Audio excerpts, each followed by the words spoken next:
Hello and welcome back to Ginger Welsh Allotments.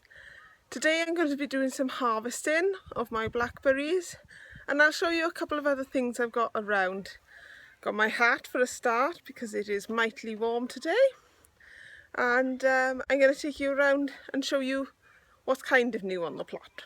Okay, thank you very much. So here's some of my blackberries ready for picking. Put them in the tub. Be quite a delicate job as I don't want to break any of them. I got quite a good crop at the moment actually. I'm glad I put the netting on, although I did just come over and find a bird trapped in the net, so I'm going to have to rig a different way that it's going to be pegged down better, I think. So anyway, I'll harvest this lot and get back to you. Just picked some rhubarb off of my plant, and now I think I'm going to leave the plant now to die down for the rest of the year. I don't think I'll take any more rhubarb off it, as is said in my book, not to take anything after July, and I'll also need the start of July. I think I better leave it alone now. If in doubt, do nothing. That's what I say. So if in doubt, don't touch it. Just having a little investigate. And there's 2 beans on here, and there's a couple more over on that one, which I can just about see past the sweet corn. And here is the large handful of green beans. I know for some it's a piddly little harvest, but for me and my husband that's about right really. And there's still some beans growing on there, and hopefully they should be nice. I wasn't going to grow these green beans because I'm not a huge fan of them. I find them a bit stringy, they're not my favourite. But I thought I'd give them a go and grow them next to the sweet corn. And I'm really glad I did now, because they taste so much nicer than you get in a shop. So yeah, I'm really pleased about that. Yay! So I haven't shown you this bit yet. I did this last night, and this is the redone Swede seed patch, which, if you remember, got I covered in fleece waiting for the protection, and the fleece got broken off, and we ended up with the birds getting the Swedes. So I managed to get around to weeding it and reseeding it, but it's a tad annoying because there's the Swedes growing over there, and I could have had Swedes that size here now.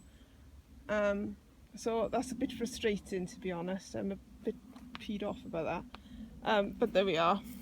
I don't know if I showed you, these are looking very sorry for themselves at the moment. They're my winter cabbages. I think when I planted them, well, it's just been so dry that they've obviously, most of them have died, so I think I'll have to replant them.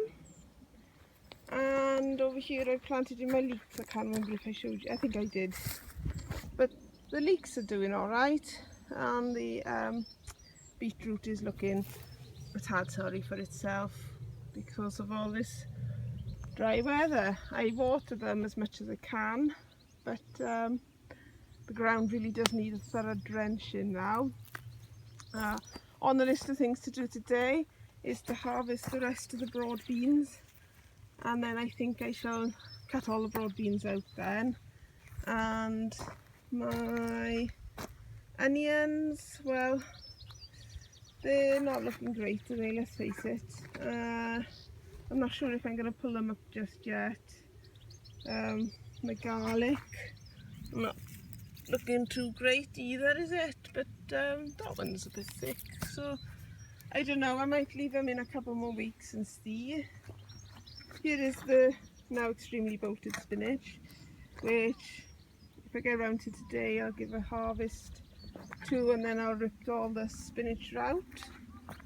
And again with these green beans, these broad beans, I'm going to harvest what's left and cut the plants off at the roots, leave the roots in the soil for the nitrogen to go back into the bed, and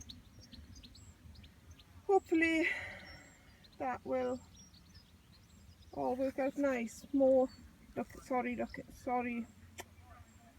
for themselves looking onions, but if anyone out there knows a variety that I can grow over winter, so I have a crop ready sooner than these would be, please let me know. Thank you. Now, I've been checking these 2 courgette plants, looking for petty pans, I think they are, that I grew. The 2 down there are Black Beauty and they're growing lovely and I need to harvest them. But I couldn't see anything on these at all. Every time I looked in, there was kind of nothing doing really. And then last night, when I was planting out those seedlings, I noticed that humongous one down there that I hadn't seen before. So I'm going to harvest that, and there's that one there. That one's grown overnight. That wasn't there last night, I swear. So I've got to be really vigilant now because they're don't seem to be that obvious. So I'm going to harvest them, that one anyway, and have a look around and see if I can see any more. Oh, and if you can see, this is a lesson to myself, because when I planted things, I thought I'd left lots of room between the different varieties of vegetables. But as they've grown, and they've grown humongous, they've all sort of gone into each other, and there's not now much of a walkway between anything. So it's quite hard getting around to water and everything at the moment. So a mental note to myself, that if I think I've left enough space, I really haven't, and next year I need to be a lot more spacious.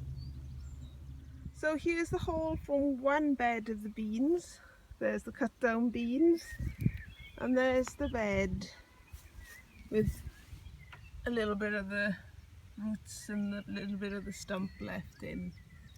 And now I've uncovered the butternut squash, and as you can see, the soil level has sunk a lot in this bed.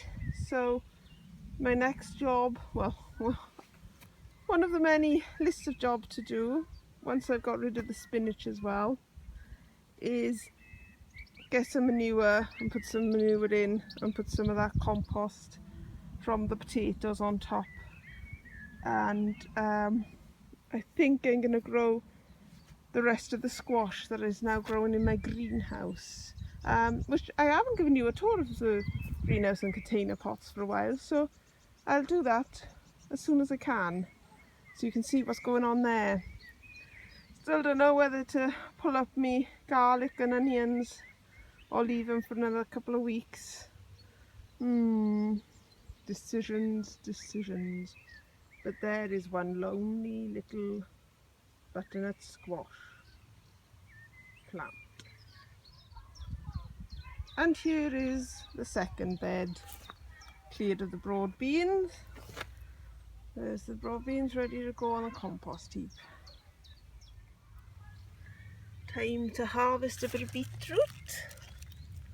And I don't know if you can see, but I'm just turning one away. This is how Charles Dowden showed me on his website. So I'll carry on taking some of these size ones, which then will leave the other ones a chance to grow on, is the theory. So I'll get back to you. So here's the end of the spinach. A nice bucket load there, which I'll blanch and put in the freezer for curries and whatnot. And here is the empty spinach patch.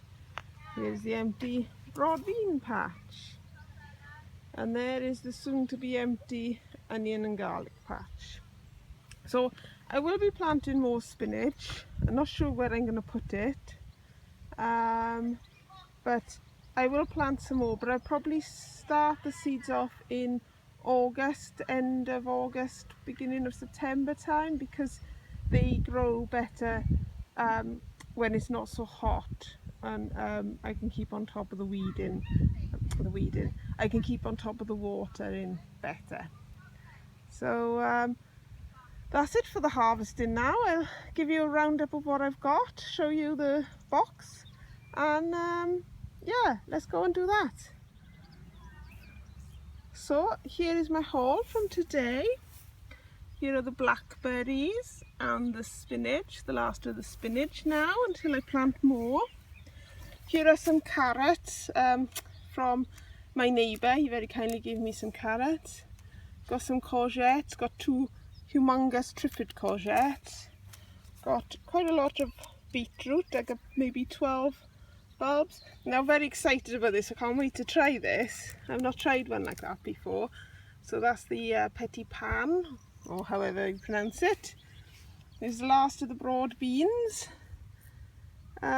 Here's the last of the rhubarb, although there is more rhubarb there, but I don't think I'm going to pick it. Here's a handful of French beans, and there's new potatoes from a bag I emptied, which was from 3 seed potatoes. So not a bad little haul really. So the time has come to get rid of these peas. I did think I might harvest what was left on there, but I might still do. There's a couple of dried ones on there, so we'll pull them all up and see what we've got.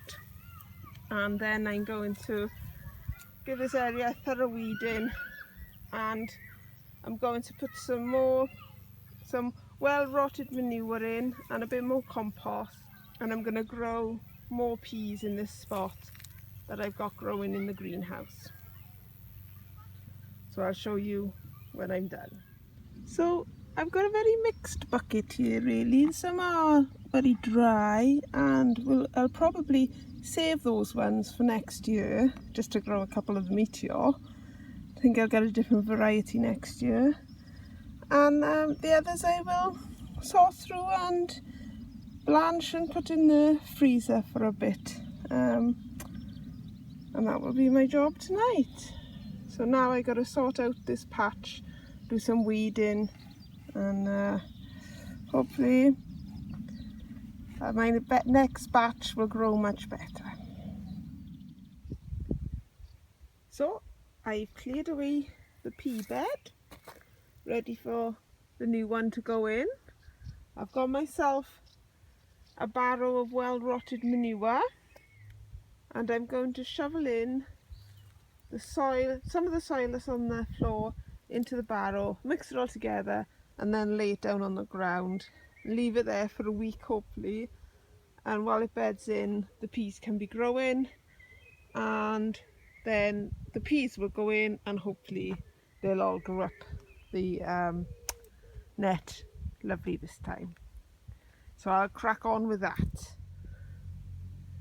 So that's my trench all dug out, and this is the wheelbarrow all mixed in. That's the compost from the previous pea growth and some rotted horse manure, and now I'm going to tip it all back in. And now, ta-da! Here it is, all ready just to settle in for a week or so before I plant the peas in.